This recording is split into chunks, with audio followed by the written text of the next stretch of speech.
getting your offer accepted in a seller's market in real estate.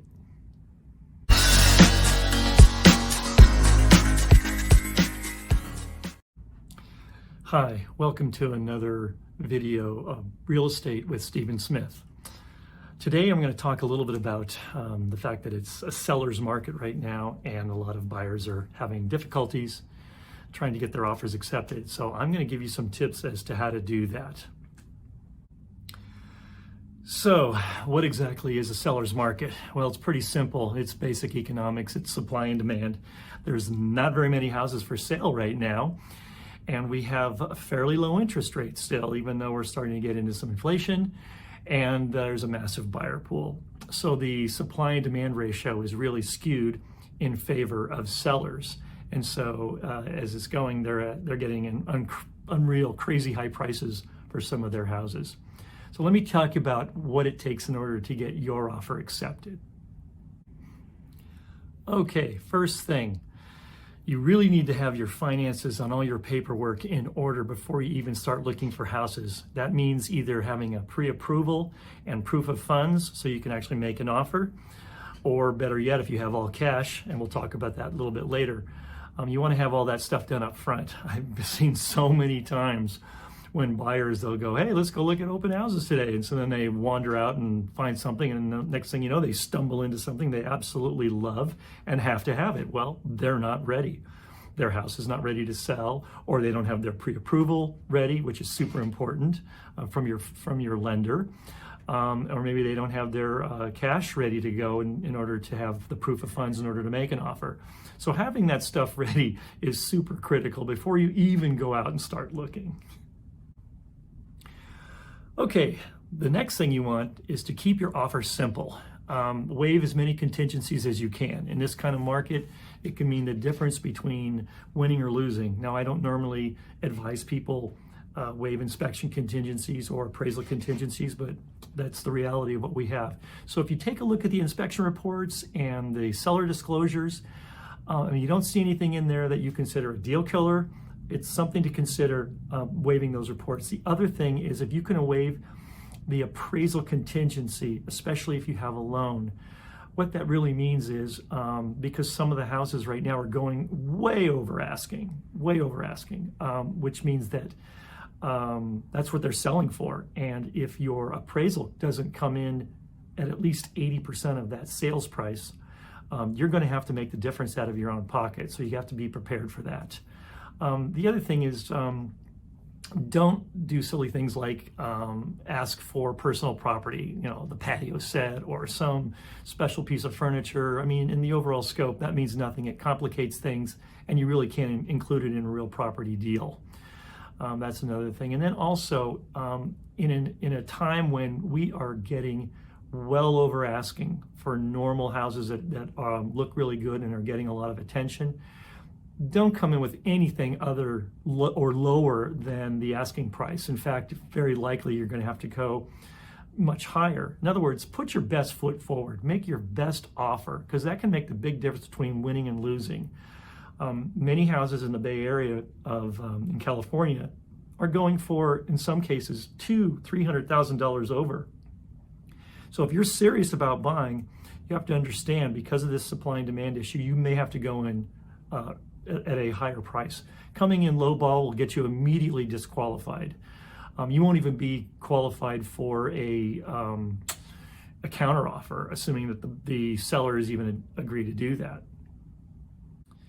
The other thing is, when you're working with an agent, be careful who you work with, because especially for sellers, a lot of times an agent will not want to bother with counteroffers because of the actual difference in how much they're going to make in commission may not be that huge. And a lot of realtors, let's face it, they can be a little bit lazy. So you want to work with someone that is going to work with you, whether you're on the buying side or on the selling side, and willing to make a counteroffer. Typically what happens, even in a seller's market, you're going to get a number of different offers, and there will be a few of them that are standouts. Either one or two will be super, super high above everybody else, and then you have to decide whether or not it's even worth bothering with.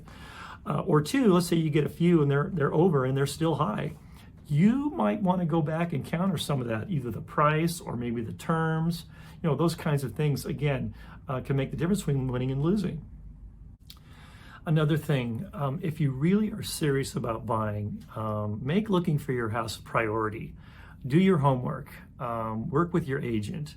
Your agent sometimes will even know about some real gems that might not be listed on Zillow or Realtor.com just because they've got a wider network in addition to just having access to the MLS. So let them help you. Chances are you might be able to find something in addition too. But take the time and look. It's just like looking for a job. If you really, really want to find a house, you've got to make it a priority and not just do it a little bit on the side. Because sooner or later, you're going to find that perfect house. And when you do, you're going to want to be ready to move quickly. In this market, things move at a lightning pace. So when you find that, you want to be able to jump on it. Okay, the last thing is when you find that house and you're ready to make an offer, consider putting down as much as possible and have your earnest money deposit ready to go. That's usually 3 to 5% of the sales price. And that'll have to go in between 1 and 3 days, typically, of the actual going into contract. And then put down, minimum 20%. If you can put down 50 or greater, the deal looks that much better.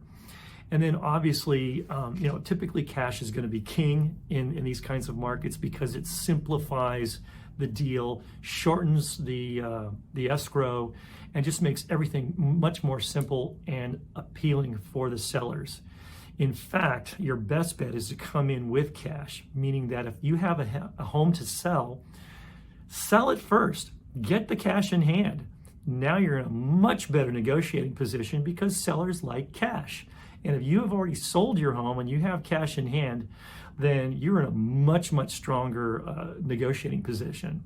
The last thing you want to do is sell your house as part of a contingent offer. In other words, if you're making an offer contingent upon the sale of your own house in this market, either it's going to get rejected immediately or you're going to have to go in so much higher because that's that much more risk, that many more variables when you have to sell your own house in order to buy another house. So, just simplify things. Sell your house up front, get cash in hand, and then go find your house. Well, okay, that's pretty much it in a nutshell. The main thing is to be prepared as much as possible. And in a time when, sellers are getting sometimes 2 or 3 or maybe a dozen or more offers, they're in a really good position. So if you want to win, you've got to be prepared to go that extra mile in terms of the contract as well as how much you are going to spend. In some cases, whoever spends the most actually wins, but that sets the bar at the next level of what the house is going to appraise for down the road. So it's not like you're going to be losing money, especially in the Bay Area. Chances are your house is going to go up as they have been for the last 50 or more years. Well, I hope you found these tips and hints helpful. Let me know down below. Make sure you leave some comments. Also, if you like what's in here, be sure to like this video and maybe even subscribe as I'm coming out with new videos all the time with more and more helpful hints. So that's pretty much it for now. My contact information is here at the bottom, so it's there as well as the end of this video. Looking forward to talking to you again soon. Thanks for watching.